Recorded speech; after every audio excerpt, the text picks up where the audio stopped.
History है और ये most important acid base and chapter है, सेकंड चैप्टर है, बहुत ही इम्पॉर्टेंट है ये, जो कि बोर्ड में 2026 में पूछा जाएगा।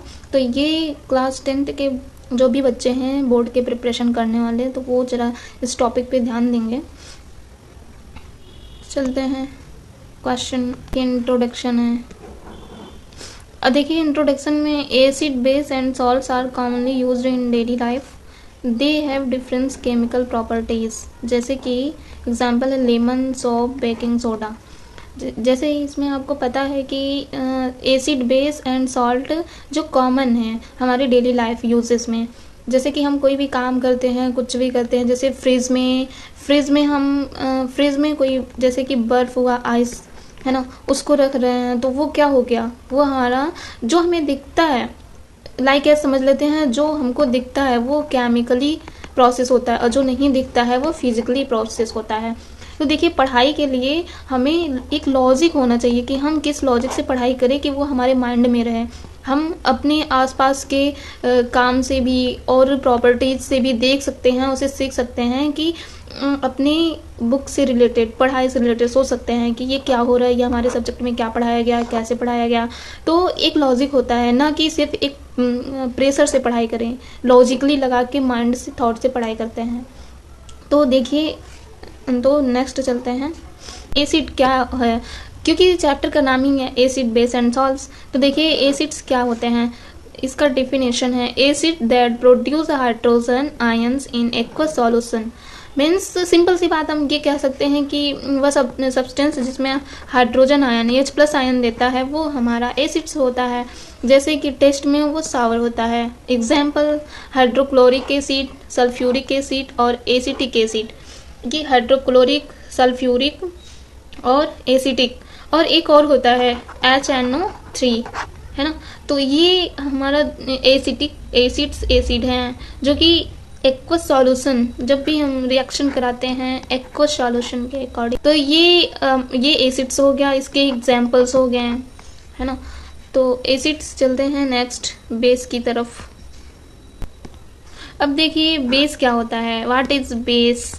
तो बेस देखिए, अब इसका डेफिनेशन है substance that produce hydroxyl ion in aqueous solution.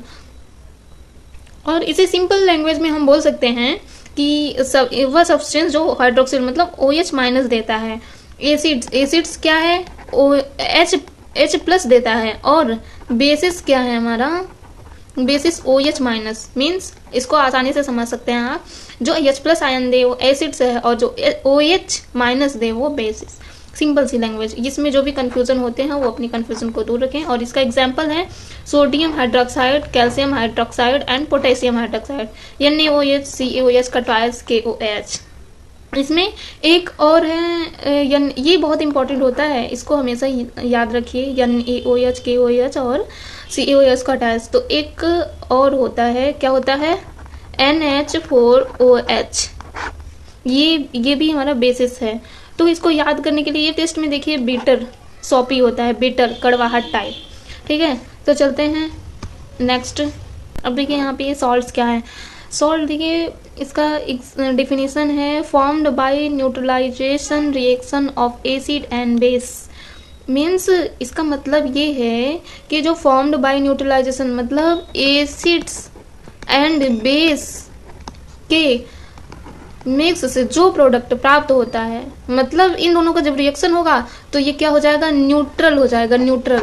Like is, जैसे कि देखिए यहाँ पे HCl प्लस NaOH का जब रिएक्शन कराते हैं तो NaCl प्लस H2O, जैसे कि ये देखिए HCl जो है, जैसे HCl प्लस NaOH, तो इसमें देखिए H+ है, Cl- है, ये Na+ है, OH- है। तो देखिए प्लस किसके पास जाएगा, माइनस के पास, ये माइनस किसके पास जाएगा, प्लस के पास। तो ये क्या हो जाएगा, HOH, तो मिल के क्या हो जाएंगे, H2O प्लस, अब यहाँ पे Cl है तो इसके पास गया तो क्या हो जाएगा, NaCl। तो देखिए दोस्तों इसी तरह ये किया है। तो जो भी रिएक्शन होता है उसमें कोई भी कंफ्यूजन नहीं है, कंफ्यूजन क्लियर करके पढ़ाई करते हैं ना।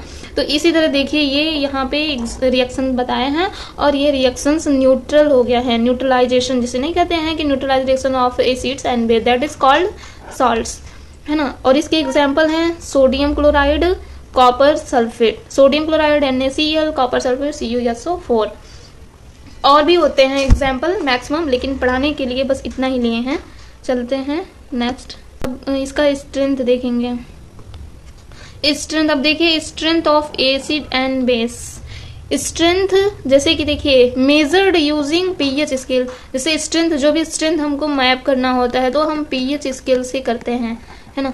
पीएच स्केल और पीएच पेपर भी होता है। देखिए पीएच रेंज कितना होता है, 0 से 14 तक होता है ना। तो अब यहाँ पे देखिए पीएच है ना, pH ग्रेटर देन 7, pH का मान जब ग्रेटर देन 7 होता है तो एसिडिक होता है, pH इक्वल टू 7 तो न्यूट्रल होता है, और pH लेस देन 7 तो वो बेसिक होता है। तो यहाँ एक देखिए इससे भी हम पता कर सकते हैं। देखिए pH लेस देन, लेस होगा तो क्या होगा, हाइड्रोजन H+ आयन देगा, है ना, H+ आयन देगा, और H+ आयन बढ़ेगा और एसिड भी बढ़ेगा, एसिड भी बढ़ेगा। तो देखिए एसिडिक, तो ये देखिए ये एक ये भी है कि जो कि जहाँ पे pH घटेगा मतलब लेस होगा तो हाइड्रोजन आयन जो है कि बढ़ेगा, तो उससे एसिडिक भी बढ़ेगा, है ना।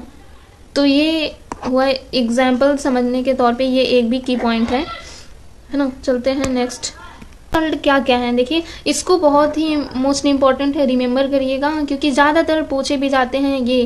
ये भी पूछे जाते हैं, बेकिंग सोडा भी पूछा जाता है। ये वॉशिंग सोडा बहुत कम पूछता है, लेकिन फिर भी इसका कहीं कहीं पे फार्मूला पूछ लेता है ना।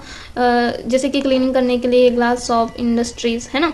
तो देखिए वॉशिंग सोडा Na2CO3 × 10H2O ये हो गया, और सेकेंड बेकिंग सोडा NaCO3 और plaster of Paris CaSO4 × 1/2H2O, है ना। मेकिंग ट्वाइस कास्ट ये सब में बनाने में काम आता है। तो ये याद रखिएगा, मोस्ट इम्पॉर्टेंट है, एग्जाम में पूछे जाने के चांसेस हैं।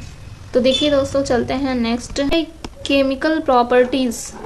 अब देखिए केमिकल प्रॉपर्टीज के बारे में, एसिडिक रिएक्ट विथ मेटल्स। अब acidic react with metals, metal carbonates क्या होते हैं, बेसिस, और बेसिस रिएक्ट विथ एसिड्स, है ना, certain.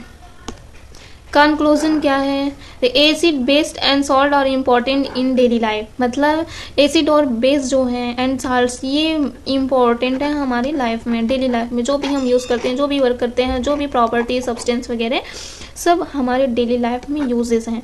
PH plays are crucial role, proper use prevent harmful effect. Proper use prevent मतलब जो कि प्रॉपर यूज करते हैं उसकी कोई लिमिट होती है, कोई भी प्रिवेंट हो वो हार्मफुल होता है, क्योंकि कोई भी चीज़ होता है वो उसकी लिमिट्स होती है ना। तो दोस्तों दैट्स ऑल।